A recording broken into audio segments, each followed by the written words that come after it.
शिवसेना आमदार अपात्रता प्रकरणी अखेर विधानसभा अध्यक्ष राहुल नार्वेकरांनी निकाल दिला आहे। या निकालांनी त्यांनी एकनाथ शिंदेला शिवसेनेची खरी शिवसेना असल्याचा निकाल दिला। यावेळी त्यांनी शिवसेनेची प्रमुख प्रवक्ते म्हणून सुनील प्रभूंची निवड चुकीची ठरवली, तर शिवसेनेचे मुख्य प्रमुख म्हणून भरत गोंगवाल यांची नियुक्ती योग्य असल्याचा निकाल दिला। नार्वेकरांच्या निकालावर बोलताना कायदेतज्ञ उल्हास बापट यांनी नार्वेकरांच्या निकालातील बराच आढावा वाचून दाखवला आहे। बघूयात सविस्तर। शिंदेचे आमदार आणि खासदार ठाकरेंचे आमदार हे दोघेही पात्र ठरवलेले आहेत। त्यामुळे मला जे दिसतं आहे त्याप्रमाणे निश्चितच ठाकरे गट हा सर्वोच्च न्यायालयाकडे जाईल। माझं तर असं मत आहे की पक्षांतर कसं करावं याचं एक गाईड या ठिकाणी महाराष्ट्रामध्ये तयार करण्यात आलेलं आहे। कारण 10व्या शेड्यूलचा बराचसा चुकीचा अर्थ या ठिकाणी लावला गेलेला आहे। आमच्या कायद्यामध्ये सबस्टॅन्टिव्ह लॉ आणि प्रोसिज्युरल लॉ असे दोन भाग असतात। सबस्टॅन्टिव्ह लॉ याचा कायद्याचा आत्मा काय येतो ओळखावं लागतं आणि प्रोसिजर ती केस कशी चालवायची हा भाग असतो। त्यातल्या सबस्टॅन्टिव्ह लॉकडे इथे दुर्लक्ष झालं आहे आणि प्रोसिजरवर जास्त लक्ष दिलं गेलं आहे। आणि मग त्यांनी असं म्हटलं आहे की कॉन्स्टिट्यूशन कुठली आहे ते आम्हाला ठरवता येत नाही। त्यानंतर त्या ठिकाणी त्याची आयडिओलॉजी काय आहे ते आम्हाला ठरवता येत नाही। मग लेजिस्लेचरमध्ये कोणाचं बहुमत आहे त्यानुसार पार्टी ठरेल असा कन्क्लुजन साहेबांनी काढल्याचा दिसतो। आणि त्यामुळे शिंदे हे पार्टी आहेत, म्हणजे शिंद्यांची पार्टी, आणि गोगावले हे व्हीप आहेत असा त्यांनी अर्थ काढला आहे। आता त्यामुळे 16 लोक डिस्क्वालिफाय अर्थात झालेले नाहीत, त्यातसुद्धा ते गैरहजर राहिले म्हणजे ते पक्षातून बाहेर गेले असा अर्थाने त्यांनी काढला। मग कॉन्डक्ट याचा अर्थ आपल्याला पुन्हा लावावा लागेल की तुमची मीटिंग बोलवली असताना तुम्ही गैरहजर राहिलात तर तुम्ही पक्ष सोडून गेलात का नाही हे ठरवावं लागेल। आणि त्यामुळे माझं तर असं मत आहे की आत्ता जे काही सगळं मी ऐकलं त्यावरनं मग आता 10वं शेड्यूल काढून टाकलं तरी चालेल। कारण लेजिस्लेटिव्ह पक्षामध्ये लेजिस्लेचरमध्ये ज्यांची मेजॉरिटी आहे त्यांचाच जर का तो पक्ष होणार असेल तर मग लेजिस्लेचर कसे इकडनं तिकडे ओढायचे याची ठरलेल्या पद्धती आहेत, त्यात मी अजिबात जाणार, मी राजकारणावर कधीच बोलत नाही। आणि त्यामुळे या निर्णयामध्ये अनेक चुका आहेत। पहिली गोष्ट अशी की ठाकरे गट जे बाहेर पडतात, जो गट राहतो म्हणजे आता उद्धव ठाकरेंचा जो राहिला आहे तो वेगळा पक्ष तयार होतो, त्याला डिस्क्वालिफाय करण्याचा प्रश्नच येत नाही।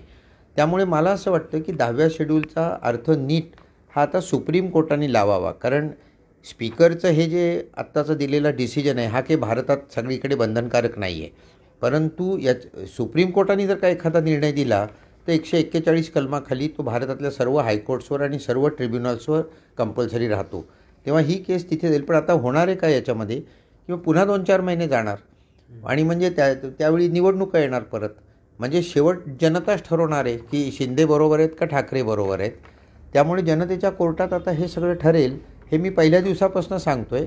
फक्त सुप्रीम कोर्टाने क्लॅरिटी आणण्याकरता याच्यावर डिसिजन देणं मात्र फार आवश्यक आहे, म्हणजे पुढे असे गोंधळ यापुढे होणार नाहीत भारतात। नार्वेकरांच्या आजच्या निर्णयाला फारसं महत्त्व नाही, मी तसं नाही। काय झालं आहे माहिती आहे का तुम्हाला की दुर्दैवाने आपल्या लोकशाहीमध्ये ज्यांना आपण अंपायर म्हणतो म्हणजे स्पीकर आहेत, गव्हर्नर आहेत, इलेक्शन कमिशन आहेत, त्यांचा अंपायरचा रोल कमी कमी होत चालला आहे आणि ते राजकीय पक्षाप्रमाणे वागतात। मी तुम्हाला गेले 2 दिवस सांगतो आहे की स्पीकर जो इंग्लंडमधला तो स्पीकर झाल्यावर राजीनामा देतो पक्षाचा आणि अंपायर म्हणून काम करतो। आपल्याकडचे स्पीकर हे राजकीय पक्षातच राहतात आणि त्यामुळे त्यांच्या आदेशानुसारच काम होतं। मग लांबवून आता 8 महिने जे लागले हे लांबवणं होतं। हे या गोष्टी पण आपल्याला लक्षात घेऊ, नुसता आत्ताचा निर्णय नका लक्षात घेऊ, ही सगळी परिस्थिती होलिस्टिकली बघायला पाहिजे। आणि ही लोकशाहीला भारताच्या पोषक आहे की नाही याचा विचार निदान जे विचारवंत आहेत या देशामध्ये त्यांनी तरी करायला पाहिजे। घटनेला धरून हे सगळं झालेलं आहे असं वाटतं तुम्हाला?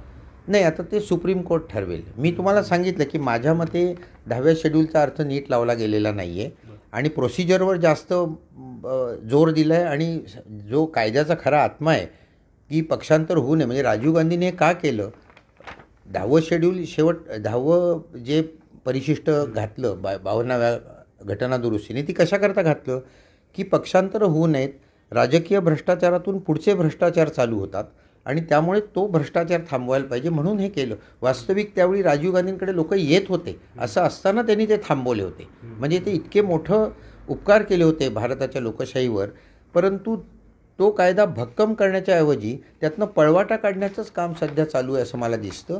आणि त्यामुळे फार याचं विश्लेषण आणखी न करता, कारण याचं खूपच विश्लेषण करावं लागणार आहे. सुप्रीम कोर्टाला याच्यावर निश्चित याची क्लॅरिटी आणावी लागेल आणि एक डिसिजन द्यावा लागेल की जो संपूर्ण भारतावर बंधनकारक असेल.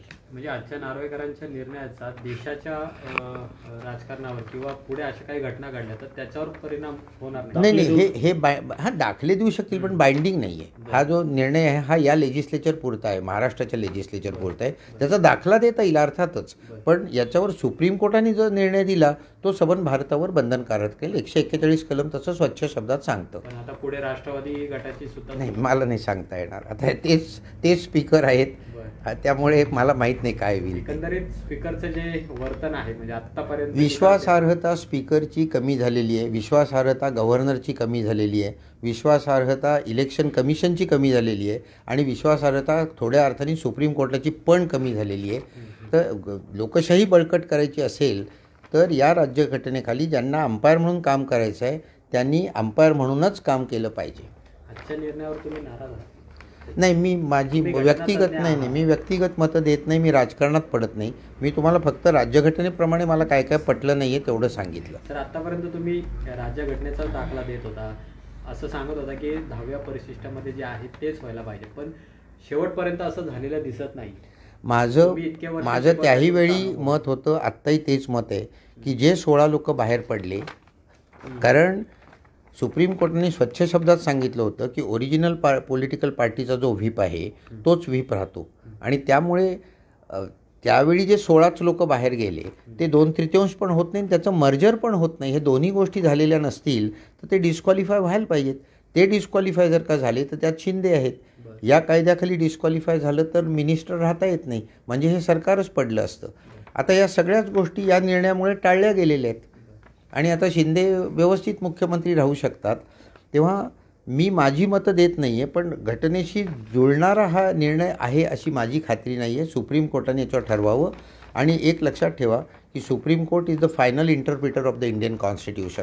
म्हणजे सुप्रीम कोर्ट जे म्हणतं ते आम्ही वर्गात शिकवतो. आमची मतं सांगू, सुप्रीम कोर्टाचा निर्णय चुकला असंही आम्ही म्हणू, पण शेवट घटना कुठली तर सुप्रीम कोर्ट म्हणेल ती राज्यघटना.